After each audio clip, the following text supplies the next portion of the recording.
The Liberating Arts seeks to articulate the enduring relevance of a liberal arts education during a time of pandemic and protest.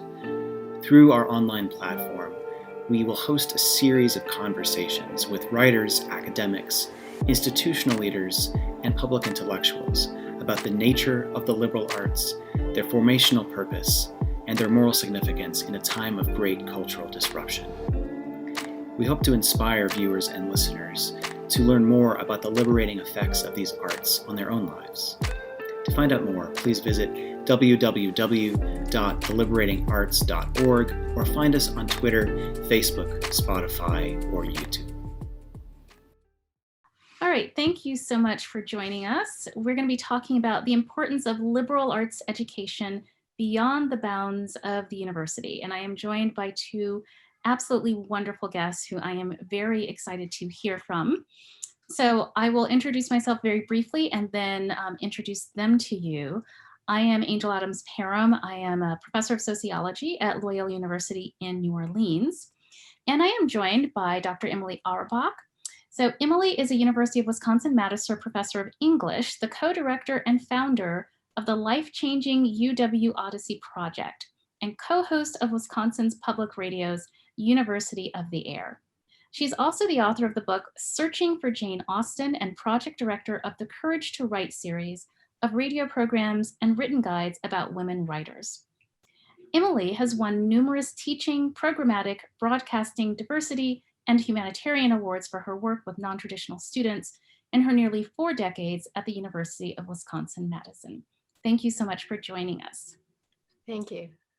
And Dr. Francis Su is the Benedictson Carwa Professor of Mathematics at Harvey Mudd College and a former president of the Mathematical Association of America. His research is in geometric combinatorics and applications to the social sciences, but he's also known as a popularizer of mathematics. In 2013, he received the Heimo Award, a nationwide teaching prize for college math faculty. And in 2018, he won the Halmos Ford Writing Award. His work has been featured in Quanta Magazine, Wired, and the New York Times. His book, Mathematics for Human Flourishing, winner of the 2021 Euler Book Prize, is an inclusive vision of what math is, who it's for, and why anyone should learn it. Thank you so much for joining us as well. All right, so could you first just tell us what got you in, and we'll start with Emily. What got you into doing liberal arts education outside of the university? What path took you there? Well, I started as an assistant professor of English a long time ago, almost 40 years ago, charged with outreach. Because one thing that the University of Wisconsin has is something called the Wisconsin Idea, where the borders of the university are supposed to be the borders of the state. So my mission from the beginning of my professorship was to take the humanities and spread it beyond the campus. So that meant talking about writers in libraries, elder hostels, retirement centers, prisons, the back of grocery stores, on the radio, finding different ways to reach a non-traditional public. And I love it. So that's how I got into it. And then the UW Odyssey project, which I've done for the last 18 years, is an outgrowth of that, trying to reach out to those who don't have money and are traditionally labeled not college material. Excellent, thank you. And Francis, how did you get into doing liberal arts education outside of the university? Thanks. Yeah, I was I guess I've been sort of drawn into it without doing it consciously. I mean, I got a letter out of the blue from an incarcerated man, now my friend Christopher Jackson. And so he wrote me for help in furthering his math education. And so that started a correspondence that we've continued now over many years, discussing not just math, but things about life and also even education in general, because math isn't the only thing that he's studying. Excellent, very nice. Now, Emily, I've read a little bit about the background of the Odyssey project, and it's absolutely fascinating. And I should say too that I am a UW-Madison grad, and so just very proud that Madison has this kind of program. And I'd love for you to share just a little more about the program. How is it set up? How did it get started? Can you tell us a little bit about that? Sure. So one of my colleagues at Wisconsin Public Radio had on her radio show Earl Shorris as a guest, and he had started something called the Clementi Course in the Humanities in New York, and then it spread to other parts of the country. It's a great works course for adults at the poverty level, with the idea that it can help bring about a transformation of self. And so I was approached about starting something like that in Madison. But the model that I wanted to follow was different than the Clementi. So I took some of those ideas about using history, art history, philosophy, literature, and writing, but also combined it with my own family story. Both my parents came out of poverty through Berea College, which is a free school in Kentucky designed for the poor. And my mother came out of poverty in Appalachia with no running water. My father was a refugee from Nazi Germany, so his story of poverty was that of the immigrant. That's where they met and married. And I saw in their case that having free access to a college education could change the lives not only of that one student, but the entire family and generations. So my commitment was not just to a great works course, it was how can we take adults who are at the poverty level and provide them with a pathway to a full liberal arts degree and all that that brings, the way I had seen it do for my parents. Hmm. And it's a pretty challenging course of study. Can you give us a sense, kind of a sample of some of the kinds of things that your students are studying? Sure. So we read Plato's Apology and Crito and Allegory of the Cave. We read Shakespeare, Emily Dickinson, Martin Luther King's letter from Birmingham jail, Frederick Douglass's narrative of his escape from slavery. It's all kinds of challenging materials. Last night I was teaching Emily Dickinson, and it's challenging material that we then ask our students to respond to, not just by analyzing it, but also making it part of their own lives. So we take Ebenezer Scrooge out of Dickens' A Christmas Carol and turn him into a modern day landlord. Or I had one student who set Macbeth in Chicago. So it's taking what we read, the challenging words that are there, cracking that open and making them feel they have mastery over it and it belongs to them, and then hearing their response. And that's one way that our program differs from the original Clementi model, is that we bring in the arts. I was originally a music major as well as an English major, and I believe in the power of the arts as well as the humanities. So we do both in the UW Odyssey project. Hmm. So what are some of the artistic outlets that you use to help students get into the material? For one thing, we have a newsletter, a student newsletter that we share every couple of weeks, where we feature students writing and photographs and art and have them share that in class. We also bring in theater, live music, when it's not a pandemic, field trips to an art museum or to concerts and plays. And then also asking students to respond with their own poetry and creative work, as well as academic assignments. Wow, that's really amazing. And I want to come back to that and ask a few more questions, but I want to get to Francis as well.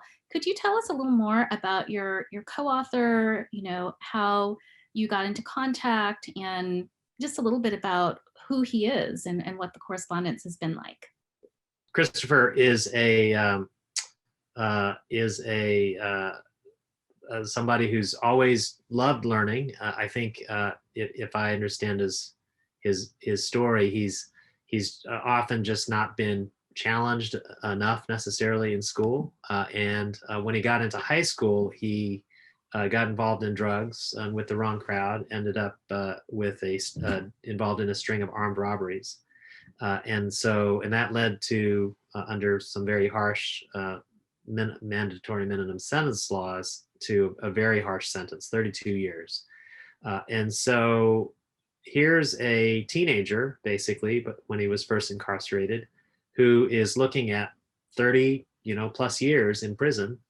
And over the first 7 years of his time, he sort of rededicated himself to education and learning.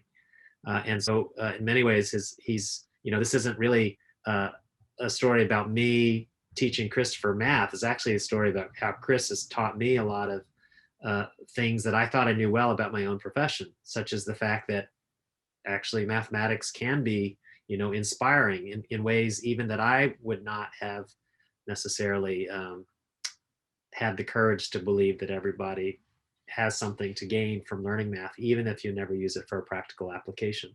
I mean, in some ways, that the thing that's really wonderful about what Chris is doing is he is pursuing a life of the mind, a life of learning. I would say he's fully rehabilitated in ways that I think it is hard for people to see from the outside. Hmm. That is fascinating. So I'm curious, and I don't know to what extent you can answer this in terms of your correspondence with him, but how how has it been, kind of living this life of the mind? What has it done exactly, or how has it shaped him in ways that you think have really rehabilitated him, where he might not have had the same experience if he hadn't had this mathematics life?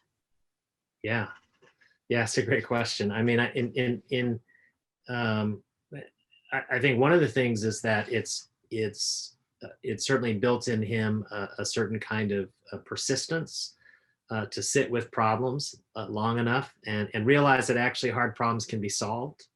I think that's something that is maybe those of us who have had the benefit of being mathematically trained or trained in the liberal arts actually take for granted. The fact that hard problems, maybe even intractable problems, the ones that seem improbable, you can actually, at least hopefully, make some progress on through persisting. And so that's, I think that's one thing that's given him a lot of courage and hope. Another is that he's experiencing a certain kind of freedom, a freedom that he otherwise wouldn't necessarily be experiencing physically. But the life of the mind is, I think, opening up windows and doors for him to see the world in bigger ways. Like, one of the things we often talk about is just the state of what's going on in the U.S. And he has lots of insights that I think are unique and challenge me in ways that I otherwise would not have had because I don't have the perspectives or the experiences that he's had. And so I think those are two really important ways. And then of course there's lots of maybe smaller ways that are just built up because doing mathematics actually is training in logic and thinking. He often credits he's actually reading a lot of law now, and he credits his experience in mathematical thinking with helping him craft arguments. So right now he's trying to make legal efforts to try to reduce his sentence, and so he's basically acting as his own representation in the courts, and he would say mathematical training has actually trained him to think carefully and to make logical arguments. That's extraordinary. And so in that sense, the study of math has been freeing of his mind and potentially freeing of him, of his body, if he's able to, you know, Yes. successfully make this argument legally. Yes. One of the things that's great about education in general, liberal arts education in general, is that it does have these practical benefits. But part of why we do it is because it just leads to having a richer life, a richer ability to understand what's going on in the world, and that's something that I think is wonderful, even apart from the benefits that an education brings. Yeah, and that's what I actually wanted to get to next is, so the reason that people are surprised, when they hear the kinds of stories that you all are giving is because, most of us think, well, those who have been persistently disadvantaged, they're just not in a position to be able to benefit from, such a rigorous and difficult education. And what you have shown in the relationships and the liberal arts work that you've been doing is that that's not true. And so it just gets at this larger question that you started to get at, Francis, of what exactly is a liberal arts education for? Who is it for? when I've been speaking with different populations on this topic, I remember doing a whole presentation on, kind of what are the liberal arts and what is it for, and the idea of it being freeing. And one of the first questions I got was, yes, but how is my son or daughter going to get a job? And so it kind of just comes back to this practical issue. And then, when I think about young people, I also do work in my community with young people from low income backgrounds who are coming from difficult backgrounds as well. And so one of the things that people, well-meaning people, often think is, we really just need to focus on vocational training, get them a skill, that's the best thing you can do. And I'm not saying that there's anything wrong with that at all. It's very important to have good vocational skills as well as other kinds of skills. But it comes back to this question of why Shakespeare, Plato, algebra, calculus, why do all that when you look out and you just see a lot of people struggling? Like in your case, Emily, people are homeless sometimes. The last thing they need is Socrates, right? Well, I would jump in on that. Because yes, we have had students in my program who were homeless, sleeping on the floor of a barber shop or on the street when they came into Odyssey, and they now have bachelor's and master's degrees, jobs, homes when they once were homeless. I have seen, because we've been doing it for 18 years, a genuine transformation that can take place. But the Shakespeare and the Socrates and everything else can play a role that you might not expect. Let me just give you an example of one metaphor, because one of the things we do is look at metaphor poems with Langston Hughes and Emily Dickinson and others. And then I have students write their own metaphor and also come up with a visual art representation of themselves. I had one student a few years ago who decided to represent herself as a revolving door, where she was trapped inside it, because just as she was about to get out the other side, her friends that were still on drugs dragged her back around, and she never actually got out of the door. And she said that it was, and she had been in and out of prison before coming into Odyssey on drug-related charges. She said it wasn't until coming up with that way of metaphorically envisioning her life that she was able to break free of drugs. Wow. That's just one of many examples I can give you in our program of students who read a text or wrote a piece and changed their whole life way of thinking of themselves and others. And so I think it's a mistake to underestimate the power of the humanities to get really deeply inside of people and start a transformation that can indeed begin to break cycles of poverty and cycles of a certain kind of thinking that can keep people in chains. And we now do have an Odyssey Beyond Bars program in the prison. And I've seen the transformation in the classes that we hold there as well, where students who have never been asked to read a poem or write it, or to read Malcolm X's autobiography, where he discovers books while in prison. I've seen how it can radically transform their view of themselves. And maybe later they do go on to get a trade or a skill and certain kinds of employment. But first they've got to start with their sense of themselves and their place in the world. That's absolutely crucial. I really love what Emily said. I think that one of the things that math enables you to do is to see hidden patterns. The see the unseen in some sense.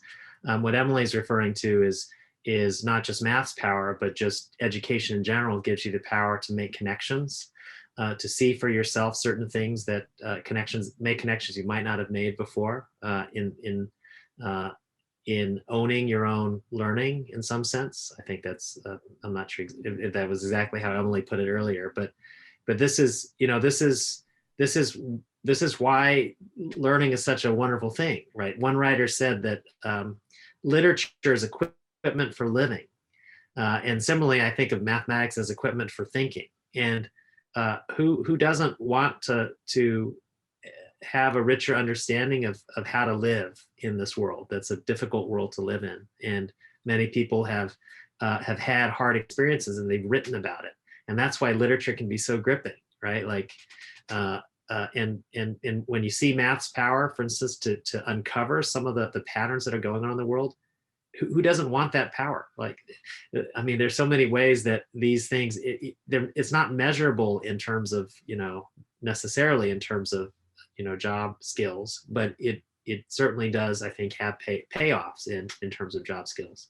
But that is, of course, it's hard for me to sell it that way because I don't believe education is specifically just for getting a good job.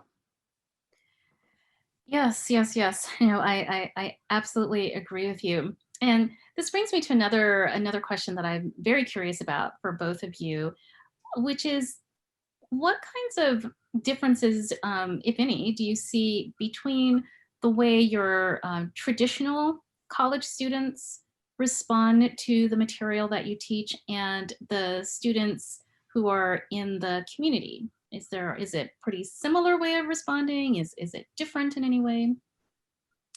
I would say, and I've had now 500 students who have graduated from the Odyssey project, ranging in age from 18 to 71, and coming from all different kinds of backgrounds, but all sharing a lack of financial resources.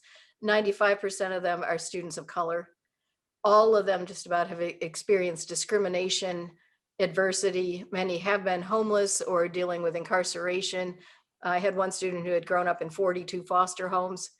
There's a lot of trauma in the background. If you look at who is poor and what has made them poor, often you're going to get into all kinds of instances of trauma and discrimination.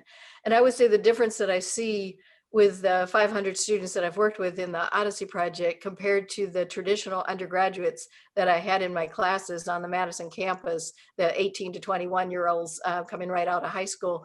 I think the students in my Odyssey project, when they write and speak, they do so from the heart, and they have lived experiences that they bring to the table that enrich our discussions in ways that I can't even begin to tell you what it is like. So I have had the best discussions of literature out in South Madison with our Odyssey students, or even over a Zoom screen now in this pandemic with the Odyssey students, because they're not speaking carefully with thesis sentences and worrying about their grades and having that sort of careful, limited mindset that some traditional students do.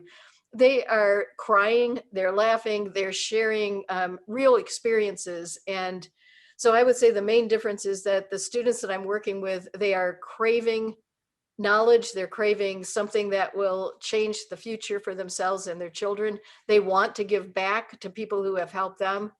And the kinds of discussions that we're having are infinitely richer. Wow. Yeah, I think in Chris's case, it's very similar in the sense that he's pursuing learning. He's following rabbit trails. He's deciding as he gets interested in this or that topic that he's going to try to learn more about this or that topic. So his path through education hasn't been linear.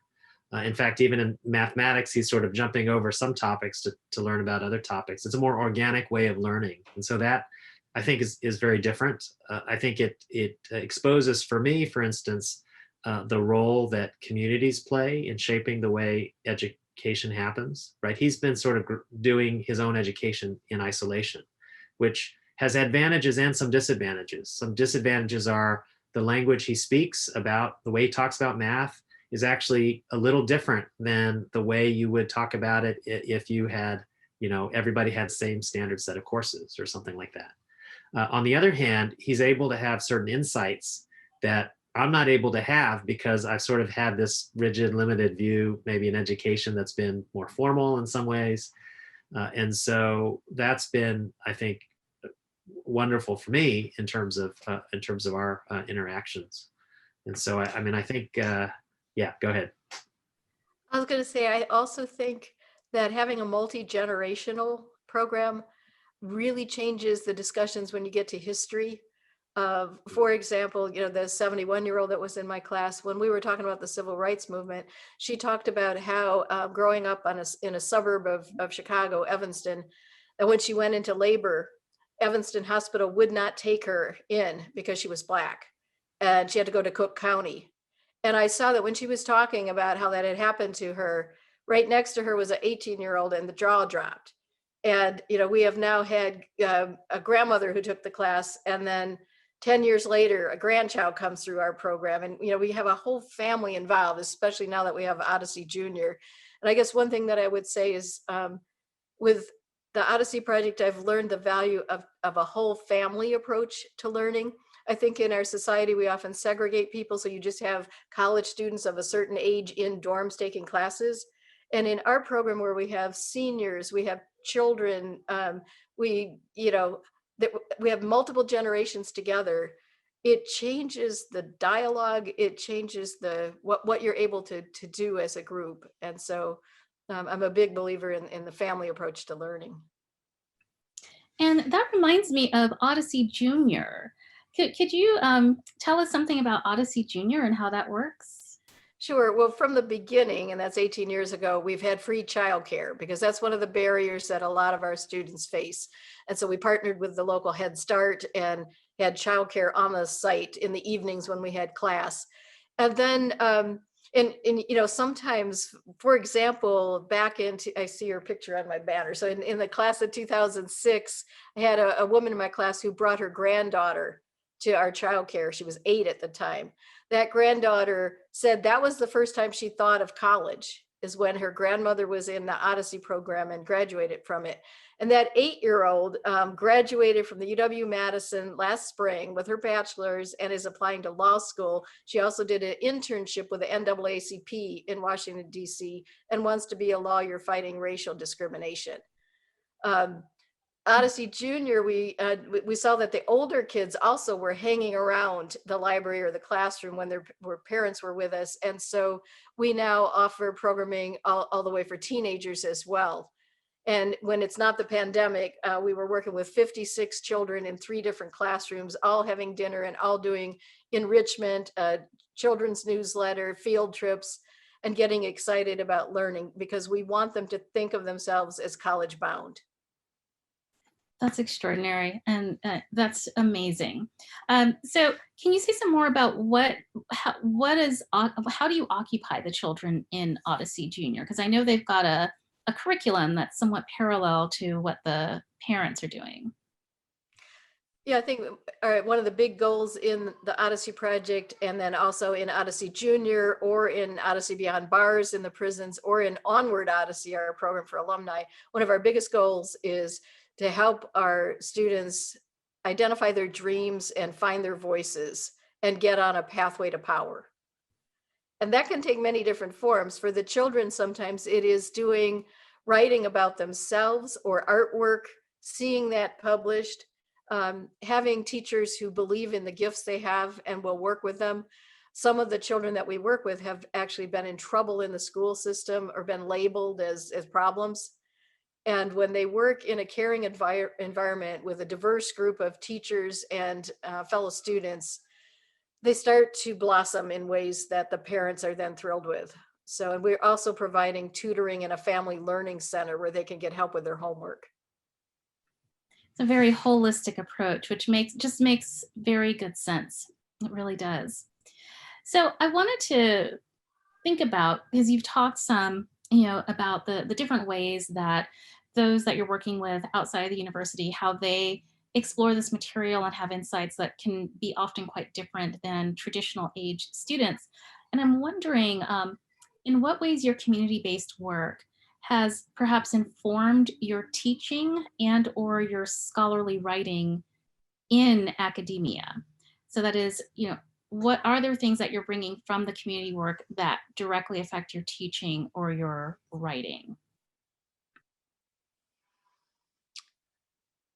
Well, I would just say that having done the Odyssey project for the last 18 years, I've gotten very impatient with academia and with traditional academic writing and scholarship if it's not going to help on the ground.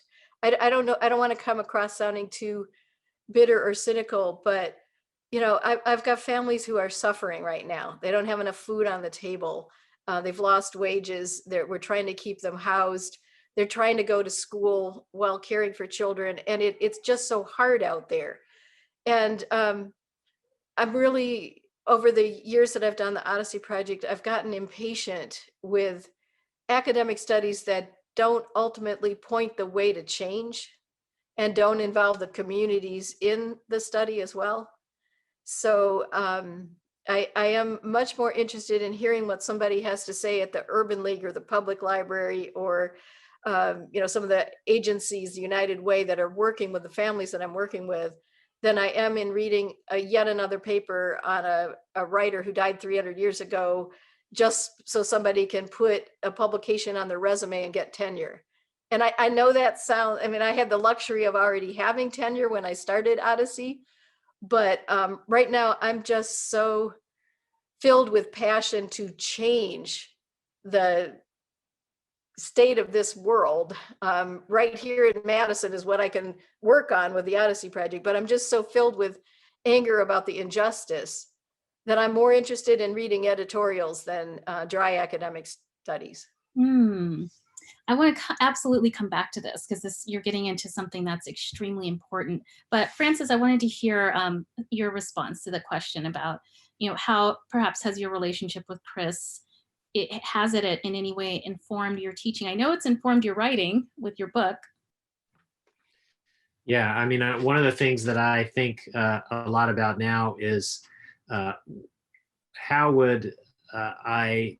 do I try to reach every student in my class in ways that, maybe, 10 years ago, 15 years ago, I'd just be thinking, okay, this is how I teach and this is how students learn, rather than appreciating the many kinds of backgrounds that students come from and many kinds of experiences that they bring into class. So how do I connect mathematics to what their experiences are, rather than to my experiences, which is often the easy way to teach. That's the way that's most comfortable, but is not the most effective. It certainly meant that in terms of the way I teach, in engaging students in active learning has increased because of my interactions with Chris. One of the things that we've interacted over is, rather than sort of studying traditional academic text, one of the things that we've gotten involved in is a research project together. And because I fully believe that in the power of discovery and people getting excited about that, and you don't have to have like a huge background in order to do it. And so we've now written a paper together that's about to appear in a math journal. And that's a way that we've been able to get to know each other better, right? And that's another thing that I think that happens over thinking about ideas together is you build community. In the most ideal forms of education, community has to be an essential part of that. Very exciting to hear, and I look forward to seeing the paper. I don't know if I will understand it, but I would love to see that when it comes out. So for both of you, just to get back to some of the points that Emily was making about the university, and this is something that's definitely heavily on my mind, doing the community work that I do as well, is what is it in the structure of the university that makes it so that the kind of work you're doing is not very common? What is it in the structure of the university? And, this gets into deeper questions, which we probably can't fully do justice to, of, what could or should the mission of the university be? So I know, Emily, you've talked about the Wisconsin idea, which I'm familiar with, being a UW grad. And so I think that idea has allowed, it kind of provides a discourse for doing work in the community, right? But I guess what I'm wondering from you, given your experience, what do you think universities could be doing to make it so that there is a more integrated relationship between the community and the university? Yeah, and I'll just say too that I just did a month ago a book launch. I had a chapter in a book called Renewing the Wisconsin Idea, and it was published by the University of Wisconsin Press, but it was about finding that Wisconsin idea and really doing more with it to extend what the university does into a broader area. I think one of the reasons that the UW Odyssey Project has succeeded, because we have a just really high graduation rate and retention rate, all kinds of successes. We now have one of our graduates who's serving on the UW Board of Regents. We have another who ran for public office. He's now an alder person. We have one directing plays in Chicago who used to be incarcerated and homeless. We have these success stories. And I think when that starts to happen, and you can see, oh, when given care and resources, you can take someone who might have been written off, and not only is their life better, but the university is better. Because I would argue, and this is one of the things I did not like about the Clementi model, is the book by Earl Shores was called Riches for the Poor. Again, riches for the poor, which made me imagine like some colonialists coming with their Plato and Shakespeare. Here we are with our riches, you lucky poor people. And I would argue that my mother had riches in her when she arrived at Berea. She had only one skirt and two shirts, but she was rich inside. She might not have known it, but she brought riches there. And the students in the Odyssey program, when they go to a university, they bring riches into that classroom, and they make the experience better for everyone. So, I think the university has to understand that it is a reciprocal benefit. And then they have to be willing to put the resources there. We have raised lots of grants and donations, but also university support. It is not cheap. It's not cheap to take a chance on people who live off campus, who need childcare, who need food, who need a social worker, and to, we cover the cost of the tuition and books and help them keep going in school. So I think the key is for people to believe it's possible and to see the results. And, I think especially after the summer we had with the George Floyd murder and a lot of the attention being paid right now to deep injustices and centuries of systemic racism and economic injustice, I think now more than ever, and the pandemic with its disproportionate effects on communities that are low income, I think now more than ever is the time to push for this as a basic right, to extend the liberal arts to those who are being written off. I like it very much. Francis, what would you say?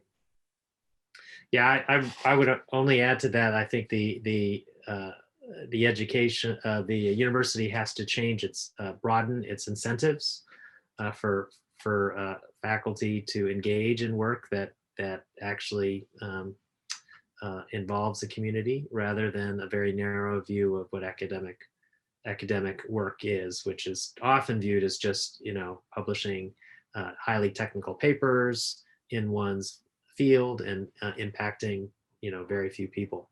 And so I would love to see universities begin to value that kind of work. And many universities have, as part of their mission, an outward-facing component, but they don't, in practice, value that when it comes time to promotion and tenure. And I think that's the key issue, isn't it? Right? So there's a phrase or a word that we have here in New Orleans called lagniappe, which means a little something extra. And so it kind of turns into this situation where the community work you do is lagniappe to the rest of what you're supposed to be doing, which is publishing and then teaching on campus. And even the idea of service at the university is service to the university. And it doesn't necessarily assume or include service in the community. And so you find yourself in a situation where if you're going to be doing this kind of work, you're doing it on top of everything else that you're expected to do. And it's not necessarily integrated, as you say, Francis, into the incentive structure or into promotion and tenure.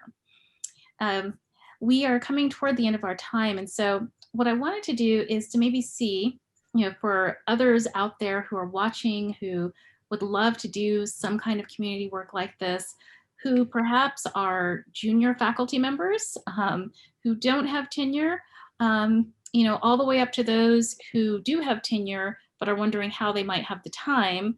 How would you speak to people who are faculty members at different points in their career who might be interested in getting into this kind of work in some way? Well, first of all, I would say visit our Odyssey website, odyssey.wisc.edu. Email me. I'd be happy to talk to anyone who's interested in setting up something. And then I would say take a plunge.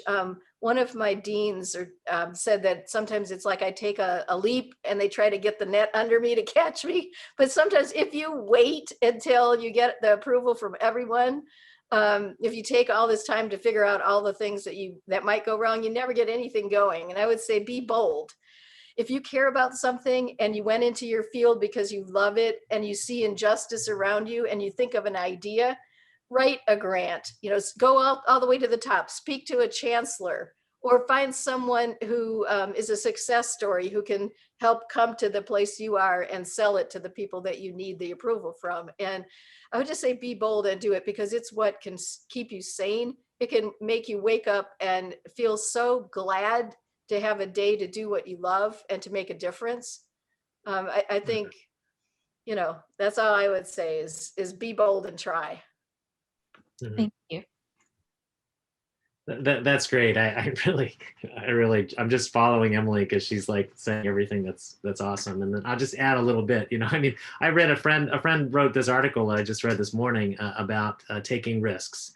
And one of the main messages there was do things that you love, because that's what will sustain you. I think Emily just said this. This is what will sustain you through your academic career. And if this kind of work is important to you, or it's something that you're interested in, then see the intrinsic worth in it and do it because that's important. And then find ways to get your university or your program to support you. I mean, writing grants is one way because it's tangible ways that a university can measure what you're doing.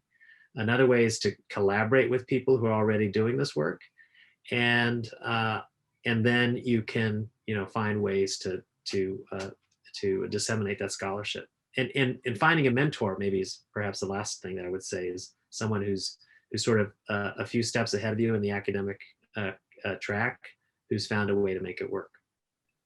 I would add one more thing, which is involve your family. My dad turned his 90th birthday into a benefit for the Odyssey Project, raised over $100,000 for the program. One of my daughters helps edit the newsletter. And I think, just bringing people from your family in when you can, so that you don't have to somehow, so your family time sometimes can become part of what you're doing. And that's helped me over the years with my 3 children and 3 grandchildren, make them involved too. Excellent advice. Well, Emily Auerbach and Frances Sue, thank you so much. Really appreciate you being here with us to talk about this very important subject. And thank you so much for your work in the community. Thanks for your work too. Thanks for this program. All right, take care.